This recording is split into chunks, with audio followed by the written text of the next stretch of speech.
அனைவருக்கும் வணக்கம். நான் உங்களுடைய டாக்டர் ஜெனிஃபர் டயானா, இயற்கை மற்றும் யோகா மருத்துவர். அடிக்கடி கண்ணு துடிக்குதா? இது நம்மள நிறைய பேருக்கு வரக்கூடிய ஒரு விஷயம். அந்த மாதிரி கண் அடிக்கடி துடிக்கிறவங்க இது நல்லதா கெட்டதான்னு பக்கத்தில் இருக்கவங்ககிட்ட கேட்டுகிட்டே இருப்பாங்க. பெரும்பாலானோருக்கு என்ன கணக்கு அப்படின்னா, வலது பக்கமாக கண்ணு துடிச்சதுன்னா நல்லது நடக்கணும், இடது பக்கமாக கண்ணு துடிச்சதுன்னா கெட்டது நடக்கணும் நினச்சிட்ருக்காங்க. இந்த மாதிரியான பீப்புளுக்கான வீடியோ தான் இது. ஸோ இந்த பதிவில் நம்ம பார்க்க போகக்கூடிய டாபிக் ஐ பிளிங்கிங் தான். இந்த ஐ பிளிங்கிங்கை இன்னொரு வார்த்தையில் மெடிக்கல் டேர்மில் என்ன சொல்லுவாங்கன்னா மயோகைமியா அப்படின்னு சொல்லுவாங்க. இது மட்டும் இல்லாமல் இது ஏன் வருது அப்படின்னா, இன்வாலன்ட்ரி ஐலிட், அதாவது உங்களுடைய கண் இமையுடைய இன்வாலன்ட்ரி ஆக்ஷன், அப்படி கண் வந்து அப்படி சிமிட்டிகிட்டே இருக்கும் இல்லையா, அந்த மாதிரியான ஒரு சூழ்நிலையை தான் இந்த கண் சிமிட்டுதல் அப்படின்னு சொல்லக்கூடியது. ஸோ இதுக்கு இன்னொரு பேரும் இருக்குது, ப்ளீவரோ ஸ்பாசம் அப்படின்னு சொல்லக்கூடியது. ஸோ இந்த மாதிரியான கண்டிஷன்ஸில் நாம் எப்படி ஆக்ட் பண்ணுறோம், என்ன மாதிரியான சூழ்நிலைக்கு இது வருதுங்கிறத பார்க்கலாம். இது யாருக்கு வருது அப்படிங்கிற ஒரு இன்ட்ரெஸ்டிங்கான ஃபேக்டர் என்னென்னா, இந்த உலகத்தில் வாழக்கூடிய 70% பீப்புள் கண்டிப்பாக இந்த இன்வாலன்ட்ரி ஐ பிளிங்கிங்கை எக்ஸ்பீரியன்ஸ் பண்ணியிருப்பாங்க. குறிப்பாக ஆண்களை விட பெண்கள் அதிகமாக எக்ஸ்பீரியன்ஸ் பண்ணியிருக்காங்க. இது ஜெனட்டிக்காகவும் வரலாம், ஃபேமிலி டு ஃபேமிலியாகவும் வந்துட்டுருக்கலாம் அப்படின்னு ரிசர்ச்சர்ஸ் சொல்கிறாங்க. இது இன்னொரு முக்கியமான விஷயமா பார்த்திங்கன்னா, நடுத்தர வயது மக்களை தான் அதிகமாக பாதிக்குது. சின்ன குழந்தைங்களுக்கும் இருக்குது, பெரியவங்களுக்கும் இருக்குது, ஆனால் அதிகமாக பாதிக்கப்படுறது நடுத்தர வயது மக்கள். இது ஏன் வருது அப்படின்னு பார்த்திங்கன்னா, சரியான தூக்கமின்மை, அதே போல் ஸ்ட்ரெஸ் அதிகமாக இருக்கிறது, கஃபின் அதிகமாக உள்ளே எடுத்துக்கிறது, காஃபி சாப்பிட்றோம் இல்லையா, அந்த மாதிரி காஃபி நிறைய குடிக்கிறவங்களுக்கு இந்த பிரச்சனை வர்றதுக்கான வாய்ப்புகள் அதிகம். நியூட்ரிஷனான ஃபுட் இல்லாமல் இருக்கிறது. ஸோ நியூட்ரிஷியஸ் ஃபுட்டு சாப்பிட்றவங்களுக்கு இந்த வியாதியிலேருந்து நம்ம தப்பிக்க முடியும். ரொம்ப டயர்டாக இருக்காங்க, நைட்டு தூங்கலை, ஃபெட்டிக்காக இருக்காங்கன்றவங்களுக்கு இது வரும். ஆனாலும் இதோட ஒரிஜினல் காசை யாருமே கண்டுபிடிக்கல இன்னும். ஒருவேளை மோட்டார் நியூரானில் வரக்கூடிய பிரச்சனையாக இருக்கலாம், நரம்பு பிரச்சனையாக இருக்கலாம்னு டாக்டர்ஸ் சொல்கிறாங்க. கண் வந்து வறண்டு போனால் இப்படி ஆகிறதுக்கான வாய்ப்பு அதிகம். பிரைட் லைட்டுக்குள்ளே நல்ல வெளிச்சமான லைட்டை பார்த்துட்டு அதிகமாக பார்க்குறவங்களுக்கும் இந்த பிளிங்கிங் ப்ராப்ளம் வர்றதுக்கான வாய்ப்பு அதிகமாக இருக்கிறது. ஏதாவது மெடிகேஷன்ஸு, ஃபார் எக்ஸாம்பிள் பார்த்தீங்கன்னா, கண்டினியூஸாக டேப்லெட் எடுத்துகிட்டு இருப்பாங்க ஃபிட்ஸ் வரவங்களுக்கு, அப்புறம் வந்து மைக்ரேன் இருக்கிறவங்களுக்கு, இந்த மாதிரியான நோய்வாய்ப்பட்டவர்கள் கண்டினியூஸாக மாத்திரை மருந்துகள் எடுத்துகிட்டு இருக்கும்போது அவங்களுக்கு வருவதற்கான வாய்ப்புகள் அதிகமாக இருக்கிறது. ஆல்கஹால் எடுத்துக்கிறவங்களுக்கு இது வர்றதுக்கான வாய்ப்பு அதிகமாக இருக்குது. சைக்கோ தெரப்பி எடுக்கக்கூடியவங்க அல்லது சைக்காலஜிஸ்ட்கிட்ட சைக்காட்ரிஸ்ட்கிட்ட மாத்திரை மருந்துகளுக்கு கீழே இருக்கக்கூடியவங்களுக்கும் இது வர்றதுக்கான வாய்ப்புகள் அதிகமாக இருக்கிறது. ஆன்சைட்டி, எப்போ ஒரு படபடப்பு இருக்கக்கூடியவங்க, எதையுமே நிதானம் இல்லாமல் செய்யக்கூடியவங்களுக்கும் இது வருவதற்கான வாய்ப்புகள் அதிகம். நிக்கோட்டின் அதிகமாக உள்ளே யாருக்கெல்லாம் போகுதோ அவங்களுக்கும் இது வரும். ஸோ இதை வந்து யாருக்கு வருது அப்படின்னு பார்த்தீங்கன்னா, சிகரெட் ஸ்மோக் பண்ணுறவங்களுக்கும் வரும், சிகரெட் ஸ்மோக் பண்ணுறவங்க பக்கத்தில் இருக்கவங்களுக்கும் அதிகமாக வருவதற்கான வாய்ப்பு. ஸோ சிகரெட் ஸ்மோக்கிங் பக்கத்தில் நீங்கள் இருந்தால் கூட அந்த சுச்சுவேஷனை அவாய்ட் பண்ணுறதுக்கான ஒரு வழியை தேடுங்க. ஸோ என்னென்ன விட்டமின்ஸ் மினரல்ஸ் கம்மியானாலும் இதில் உங்களுக்கு ஐ பிளிங்கிங்க்கு ஒரு காரணமாக இருக்கிறதுக்கு வாய்ப்பாக இருக்கிறது. ஸோ இதோடைய சிம்டம்ஸ் என்னென்ன அப்படின்னு பார்த்தீங்கன்னா, இன்வாலன்ட்ரி மூமெண்ட் வந்து மேலே உள்ள ஐலிட்லேயும் கீழே உள்ள ஐலிட்லேயும் வரும். பெரும்பாலும் மேலே உள்ளதில் தான் அதிகமாக வரும். இதை வந்து பார்க்குறவங்களுக்கு கண்ணுக்கு பெரும்பாலும் தெரியறதில்ல, என்னால் உணர தான் முடியும், அடுத்தவங்களோடதை பார்க்குறதுக்கு கொஞ்சம் சிரமமாக இருக்கும். உணர்வின் மூலம்தான் இதை உணர்ந்து கொள்ள முடியும். ஸோ மற்றவங்க இதை நோட்டீஸ் பண்ணுறது கொஞ்சம் சிரமம்.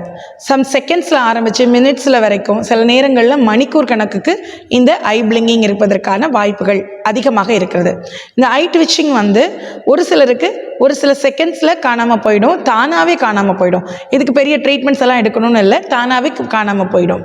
இதுவே வந்து ஒரு நாள்லையே பல நேரங்கள் வருது அல்லது பல நாட்களாக கண்டினியூஸாக இருக்குது, அப்பப்போ வந்துட்டுருக்கு அப்படின்னா கண்டிப்பாக நாம் நோட்டீஸ் பண்ணி டாக்டரை போய் சந்திக்க வேண்டிய கட்டாய சூழ்நிலையில் இருக்கிறோங்கிறது அர்த்தம். இது ரொம்ப ஜாஸ்தியாக போயிட்டுருக்கு, பர்சிஸ்ட் ஆகிட்டே இருக்குது அப்படின்னா என்ன ப்ராப்ளம்ஸாக இருக்கலாம்னா, பெல்ஸ் பால்சின்னு சொல்லக்கூடிய நரம்பு பிரச்சனையாக இருக்கலாம், இல்லை அப்படின்னா பார்க்கின்சோனிசம் டிசீஸாக இருக்கலாம், இல்லை டாய்லெட் சிம்டம்னாக இருக்கலாம், டிஸ்டோனியாவாக இருக்கலாம், மல்டிபிள் ஸ்க்ளீரோசிஸாக இருக்கலாம். இது மாதிரியான பிரச்சனைகள் இருந்தால் கூட, நரம்பு சம்மந்தப்பட்ட பிரச்சனைகள் இருந்தால் கூட கண்டினியூஸாக ஐ ட்விச்சிங் இருந்துகிட்டே இருக்கும். இல்லைனா ப்ளீபரைட்டிஸாக இருக்கலாம், அதாவது ஐலிட் வந்து இன்ஃப்ளமேஷன் ஆகிருக்கும், இந்த பக்கத்தில் ஏதாவது இன்ஃபெக்ஷன் ஆகி இன்ஃப்ளமேஷன் ஆகிடுச்சுன்னா கூட இந்த மாதிரி வர்றதுக்கான சூழ்நிலைகள் அதிகம். என்ன மாதிரியான ட்ரீட்மெண்ட்ஸ் இதுக்கு கொடுக்கலான்னு பார்த்தீங்க அப்படின்னா, ஃபஸ்ட்டு ஸ்ட்ரெஸ்ஸை ரிலீஸ் பண்ணணும். அப்போது அவங்களுக்கு yoga, meditation, exercise, breathing exercises இதை மாதிரியான ட்ரீட்மெண்ட்ஸ் எடுத்துக்கலாம். அடுத்தது பார்த்திங்கன்னா ஸ்லீப்பை வந்து இன்க்ரீஸ் பண்ணணும். அதுக்கும் அவங்க இயற்கை மருத்துவ முறையில் வாட்டர் தெரப்பி, ஹைட்ரோ தெரப்பி எடுத்துக்கலாம். நிறைய மில்க் எடுத்துக்கிறதுனால நைட் டைமில் தூங்கும்போது ஒரு கிளாஸ் ஆஃப் பால் எடுத்துக்கிறதுனால தூக்கத்தோட குவான்டிட்டியை இன்க்ரீஸ் பண்ண முடியும். ஸோ அப்படி எடுத்துக்கலாம். அப்புறம் இல்லது ஃபுட் பாத் எடுத்துக்கலாம். ஃபுட் பாத்துங்கிறது ஹைட்ரோ தெரப்பியோட ஒன் ஆஃப் த ட்ரீட்மெண்ட். இதை எடுத்துக்கும் போது நமக்கு தூக்கம் வந்து நல்லா வரும். அதை எடுத்துக்கலாம். அடுத்தது பார்த்திங்கனாக்கா கெஃபின் குறைக்கிறதையும் குறைச்சிக்கணும். காஃபி குடிக்கிறத அவாய்ட் பண்ணிடணும். ஸ்மோக்கிங் பண்ணுறதை அவாய்ட் பண்ணிடணும். ஆல்கஹால் கன்சியூம் பண்ணுறதை விட்டுடணும். ஸோ மதுபான பிரியர்களும் இந்த புகைப்பிடிப்பவர்களும் இதை விட்டாலே அவங்களுக்கு ஐ ட்விச் ஆகிறத ஈஸியாக தவிர்க்க முடியும். இன்னும் பார்த்தீங்கன்னாக்க அவங்களுக்கு ஹைட்ரோதெரப்பி ட்ரீட்மெண்ட் கொடுக்கலாம். So alternative cold and neutral water, அதாவது ஒரு குளிர்ந்த தண்ணியை ஒரு பாத்திரத்தில் வச்சுக்கோங்க, இன்னொரு பாத்திரத்தில் லேசாக வெதுவெதுப்பான தண்ணியை வச்சுக்கோங்க. 2 தண்ணீரையும் மாற்றி மாற்றி ஐலிட்டில் நீங்கள் ஒத்தடம் கொடுக்கணும். ஃபார் எக்ஸாம்பிள், கோல்டு தண்ணியில் ஒரு துணியை, வெள்ளை துணியை நனைச்சி அதை உங்களுடைய கண்ணில் வந்து ஒரு 1 மினிட்டுக்கு ஒத்தடம் கொடுக்கலாம். அடுத்தது வெதுவெதுப்பான தண்ணியில் நனைச்சி 1 மினிட் ஒத்தடம் கொடுக்கலாம். ஸோ இப்படி மாற்றி மாற்றி திரும்பவும் கோல்டு வாட்டர், அடுத்தது வார்ம் வாட்டர், அடுத்து மறுபடியும் குளிர்ந்த தண்ணி, அடுத்து வெதுவெதுப்பான தண்ணி, அப்படி மாறி மாறி நீங்கள் செய்கிறதுனால இந்த ஐலிட்டில் ட்விச்சிங் வர்றதை தவிர்க்கலாம். ஐஸுக்கு நல்ல ஒரு மசாஜ் கொடுக்கலாம். ஸோ இந்த ஐலிட் இந்த பகுதிகள் எல்லாத்துலேயுமே, கண்ணிமைகள் எல்லாத்தையும் நல்ல மசாஜ் கொடுக்கறதன் மூலமாக இந்த மாதிரி வலது பக்கமாக நீங்கள் சுற்றலாம். அப்புறம் இடது பக்கமாக சுற்றி நீங்கள் மசாஜ் பண்ணுறதன் மூலமாக 2 கைகளை வச்சு அழகாக ஃப்ரீயாக நீங்கள் செய்யலாம். ஸோ இப்படி செய்கிறதுனால உங்களுடைய ஐலிட்டில் இருக்கக்கூடிய அந்த ஸ்ட்ரெயினை வந்து ரிலீஸ் பண்ண முடியும். ஒரு வெள்ளை துணியில் கொஞ்சம் ஒரு வார்ம் வாட்டர், நியூட்ரலான வாட்டர், அதாவது வெதுவெதுப்பான தண்ணியை நனைச்சி அதை வந்து ஈரத்துணியாக்கி அந்த ஈரத்துணியை கண்ணுக்கு மேலே போட்டுட்டு ஒரு 5 நிமிஷம் நீங்கள் உட்காரலாம். ஸோ இப்படி செய்கிறதுனால அந்த கம்ப்ரஸர்லேருந்து கிடைக்கக்கூடிய அந்த ஹீட் வந்து அதில் ஏதாவது இன்ஃபெக்ஷன் ஆகிருந்தால் கூட அதுலேருந்து ஒரு வார்ம்னஸை கொடுத்து அதை ஜென்டில் பண்ணதுக்கு ஹெல்ப்ஃபுல்லாக இருக்கும். அதே போல் அடிக்கடி அவங்களோட கண்களை பிளிங்க் பண்ணணும். ஸோ திரும்ப திரும்ப திரும்ப இந்த மாதிரி பிளிங்க் பண்ணி பார்க்கும்போது ரொம்ப ஈஸியாக இருக்கும். கம்ப்யூட்டர் அல்லது பிரைட் ஸ்க்ரீன், டிவி இதை மாதிரிப்பட்ட ஸ்க்ரீன்ஸை அடிக்கடி பார்க்குறவங்களுக்கு இந்த பிரச்சனை வர்றதுக்கான வாய்ப்புகள் அதிகமாக இருக்குது. ஸோ இந்த பிரைட் லைட்ஸ் அவாய்ட் பண்ணுறதுக்கு 25-20 மினிட்ஸ்ன்னு சொல்லுவோம்.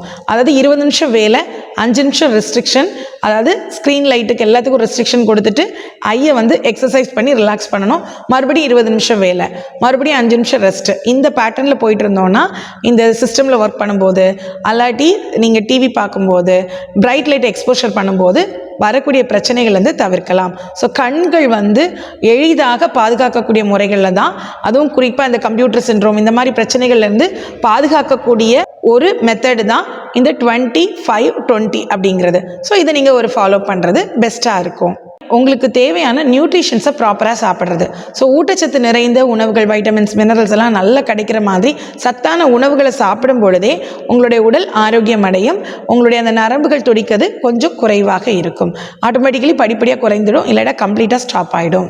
அடுத்தது, எப்போ நீங்கள் டாக்டரை பார்க்கணும்? முக்கியமான கொஸ்டின். நிறைய பேருக்கு இந்த பிரச்சனை வந்துகிட்டே இருக்கும் இல்லையா? திரும்பி திரும்பி வரும்போது நீங்கள் டாக்டரை பார்க்கணும். கண்கள் வறண்டு போயிருந்தால் நீங்கள் கண்டிப்பாக டாக்டரை பார்த்து அதுக்கு ஐ ட்ராப்ஸ் ஏதாவது கொடுப்பாங்க, அதை யூஸ் பண்ணணும். இல்லைன்னா நிறைய தண்ணி குடிக்கணும், கம்ப்ரஸ் வைக்கணும். ஈர தண்ணியில் அந்த கிளாத், ஒயிட் கிளாத்தை டிப் பண்ணி நனைச்சி பிழிஞ்சு நீங்கள் கண்ணில் போட்டுக்கணும். ஸோ இந்த மாதிரி செய்கிறது மூலம் கண்களோட வறட்சியை தவிர்க்க முடியும். 1 வீக்குக்கு மேலே இந்த பாதிப்பு இருந்துச்சுன்னா மேல், அதாவது கண்ணோட இமை மட்டும் இல்லாமல் முகத்தோட மற்ற பகுதிகள், வாய் பக்கம், மூக்கு பக்கம்லாம் கூட துடிச்சு அப்படி இழுத்து வச்சுக்கிற மாதிரி இருக்குது, அல்ல நல்லா துடிச்சிட்டே இருக்குது அப்படின்னா இமீடியட்டாக நீங்கள் டாக்டரை கன்சல்ட் பண்ணணும். கண் இமை வந்து மூடிக்கொள்கிறது மாதிரியோ அல்லது கீழே இறங்குறது மாதிரியோ, பார்வையை கொஞ்சம் கம்மியாக நமக்கு அந்த கண் மூடி லேசாக தெரிகிற மாதிரியோ, இல்லாட்டி வந்து கண்கள் சிவந்திருந்தாலோ வீங்கி இருந்தாலோ, இந்த மாதிரியான டைம்களில் இம்மீடியட்டாக நீங்கள் டாக்டர்ஸை நீங்கள் அணுகி பார்க்கணும். குறிப்பாக இயற்கை மற்றும் யோகா மருத்துவத்தில் இதற்கான தீர்வுகள் அதிகமாக இருக்கிறது.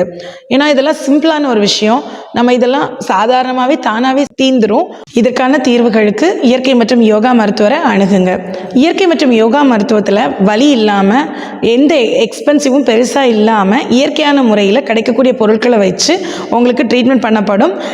இந்த ஐ ட்விச்சிங் அல்லது ஐ பிளிங்கிங் அல்லது இந்த கண் சிமிட்டுதல் பிரச்சனைக்கு நல்லாவே ட்ரீட்மெண்ட் சொல்லித்தர முடியும். ஸ்ட்ரெஸ் ரிலீவ் பண்ணுறதுக்கு எக்ஸசைஸ், ப்ரீத்திங் எக்ஸசைஸ், யோகாவை வந்து அழகாக உங்களுடைய இயற்கை மற்றும் யோகா மருத்துவர்கள் சொல்லிக் கொடுப்பாங்க. ஸோ உங்களுக்கான தேவைகளுக்கு எங்களை தாராளமாக அணுகலாம். நன்றி, வணக்கம். இந்த வீடியோ பிடிச்சிருந்தா ஒரு லைக் பண்ணுங்க. வீடியோ பற்றின கருத்துக்களை கமெண்ட் பாக்ஸில் சொல்லுங்க. மாஸ்டர் மோனோ சேனலை சப்ஸ்கிரைப் பண்ணாதவங்க சப்ஸ்கிரைப் பண்ணிக்கோங்க. Stay healthy, stay happy. Thank you for வாட்சிங்.